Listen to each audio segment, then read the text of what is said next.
اسرائیل نے غزہ میں پولیو مہم کے لیے جنگ بندی کی خبروں کی تردید کر دی۔ عرب میڈیا کے مطابق اسرائیلی وزیر اعظم ہاؤس نے غزہ میں ویکسین مہم سے متعلق بیان جاری کیا ہے۔ اسرائیلی وزیر اعظم ہاؤس کا کہنا ہے کہ غزہ میں پولیو کے قطرے پھیلانے کے لیے جنگ بندی کی خبریں غلط ہیں۔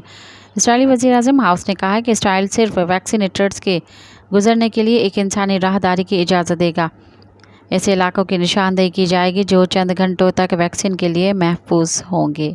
خیال رکھیں کہ غزہ میں چند روز پہلے ایک 10 ماہ کے بچے میں پولیو وائرس کی تشخیص ہوئی تھی، جو غزہ میں 25 سال بعد رپورٹ ہونے والا پہلا پولیو کیس ہے۔ اقوام متحدہ کے مطابق غزہ کے 6,40,000 سے زیادہ بچوں کو پولیو ویکسینیشن کی ضرورت ہے۔ مزید خبرن